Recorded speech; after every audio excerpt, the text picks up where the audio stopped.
Hello दोस्तों, क्या आपने कभी सोचा है कि कुछ लोग हर चुनौती को एक नया अवसर क्यों मानते हैं, जबकि कुछ लोग जरा सी असफलता से डरकर पीछे हट जाते हैं? क्यों कुछ लोग हर दिन बेहतर होते जाते हैं और कुछ वहीं के वहीं रह जाते हैं? इसका जवाब सिर्फ एक चीज में छुपा है, हमारा माइंडसेट। कैरल एस ड्वेक की किताब mindset, the new psychology of success हमें ये सिखाती है कि हमारी सोच का तरीका ही हमारी सफलता या असफलता का सबसे बड़ा कारण है। ये कोई आम मोटिवेशनल किताब नहीं, बल्कि एक साइंटिफिक रिसर्च पर आधारित गाइड है जो बताती है कि हम कैसे सोचते हैं वही तय करता है कि हम कितनी दूर तक जाएंगे। दो तरह के माइंडसेट, फिक्स्ड और ग्रोथ। ड्वेक के अनुसार दुनिया में दो तरह के माइंडसेट्स होते हैं, फिक्स्ड माइंडसेट और ग्रोथ माइंडसेट। फिक्स्ड माइंडसेट वाले लोग मानते हैं कि उनकी क्षमताएं जन्म से तय हैं। अगर वे किसी चीज में अच्छे नहीं हैं तो कभी अच्छे नहीं बन सकते। ऐसे लोग चुनौतियों से डरते हैं, असफलता से भागते हैं और आलोचना को नापसंद करते हैं।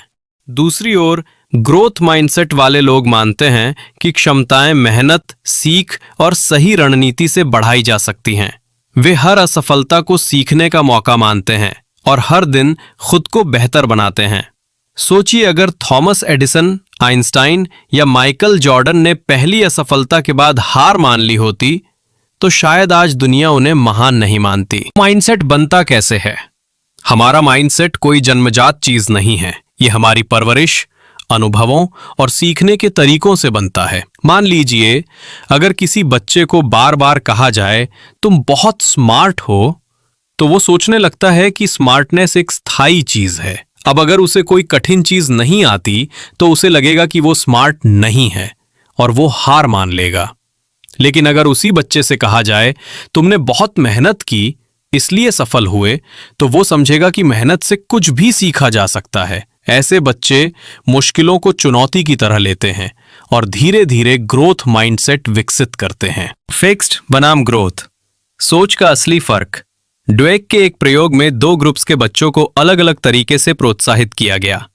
पहले ग्रुप से कहा गया तुम बहुत टैलेंटेड हो। दूसरे ग्रुप से कहा गया तुमने बहुत मेहनत की।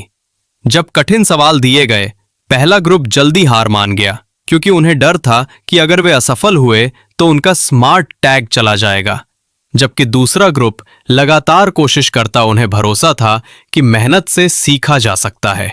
इससे साबित होता है, अगर हम खुद को सीमित मानेंगे तो सीमित ही रहेंगे, लेकिन अगर मान लें कि मैं सीख सकता हूं तो दुनिया की कोई चीज नामुमकिन नहीं। असली सफलता टैलेंट से नहीं, माइंडसेट से। कई लोग सोचते हैं कि सफलता सिर्फ टैलेंट वालों को मिलती है, लेकिन सच ये है कि टैलेंट सिर्फ शुरुआत देता है, मंजिल तक पहुंचाने का काम माइंडसेट करता है। माइकल जॉर्डन को ही देखिए, स्कूल में उन्हें टीम से निकाल दिया गया था। अगर उनके पास फिक्स्ड माइंडसेट होता तो शायद उन्होंने कभी दोबारा बास्केटबॉल नहीं खेला होता। लेकिन उन्होंने असफलता को चुनौती बनाया, दिन रात मेहनत की और दुनिया के सबसे महान खिलाड़ियों में गिने गए। उनकी कहानी बताती है, असली जीत वो नहीं जो आसान हो, असली जीत वो है जो हार के बाद दोबारा उठकर मिलती है। अब सवाल आता है, क्या माइंडसेट सिर्फ पढ़ाई या खेल तक सीमित है? नहीं, यह हमारी हर चीज पर असर डालता है, करियर, बिजनेस, लीडरशिप और रिश्तों तक। खेल में एक चैंपियन और एक आम खिलाड़ी में फर्क सिर्फ टैलेंट नहीं, बल्कि सोचने का तरीका होता है। चैंपियंस असफलता से डरते नहीं, वे जानते हैं कि हर हार सुधार का मौका है। बिजनेस में कुछ लीडर सोचते हैं कि वे सब कुछ जानते हैं, ये फिक्स्ड माइंडसेट है। लेकिन असली लीडर्स वो होते हैं जो हर दिन सीखते हैं, फीडबैक लेते हैं, गलतियों से डरते नहीं। स्टीव जॉब्स जब एप्पल से निकाले गए थे, उन्होंने उस हार को एक नया मौका बनाया और भी मजबूत होकर लौटे। यही था उनका ग्रोथ माइंडसेट। रिश्तों में फिक्स्ड माइंडसेट वाले सोचते हैं अगर प्यार सच्चा है तो सब अपने आप चलेगा, लेकिन ग्रोथ माइंडसेट वाले जानते हैं कि हर रिश्ता समय, समझ और मेहनत मांगता है। वे गलतियों से भागते नहीं, बल्कि उनसे सीखकर रिश्ता मजबूत करते हैं। माइंडसेट की जड़ें। माता पिता, शिक्षक और कोच। हमारा माइंडसेट बचपन से बनता है। माता पिता, टीचर्स और कोच इस पर गहरा असर डालते हैं। अगर कोई पेरेंट अपने बच्चे से कहे तुम जन्म से जीनियस हो, तो बच्चा सोचता है कि सफलता मेहनत से नहीं आती। लेकिन अगर कहा जाए तुम मेहनत करोगे तो कुछ भी सीख सकते हो, तो वही बच्चा हर चैलेंज का सामना करना सीख जाता है। शिक्षक और कोच भी यही भूमिका निभाते हैं। अगर टीचर ये मानते हैं कि कुछ बच्चे हमेशा कमजोर रहेंगे, तो वे खुद उनके ग्रोथ को रोक देते हैं।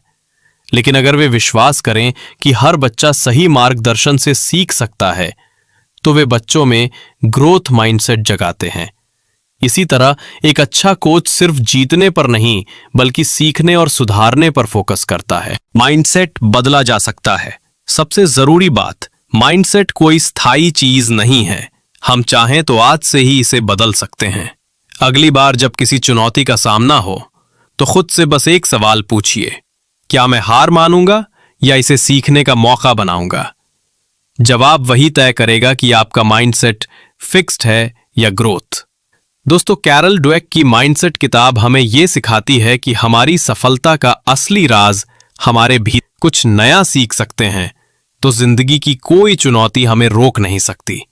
तो चलिए आज से तय करते हैं, असफलता से डरना नहीं है, हर गिरावट को एक नई शुरुआत बनाना है और हर दिन खुद को पिछले दिन से बेहतर करना है। क्योंकि याद रखिए, सफल लोग पैदा नहीं होते, वे अपनी सोच से बनते हैं। अगर आपको ये वीडियो पसंद आई हो तो लाइक करें, शेयर करें और ऐसे ही लाइफ चेंजिंग कंटेंट के लिए चैनल को सब्सक्राइब जरूर करें। और कमेंट में बताइए आपका माइंडसेट अभी कौन सा है, फिक्स्ड या ग्रोथ।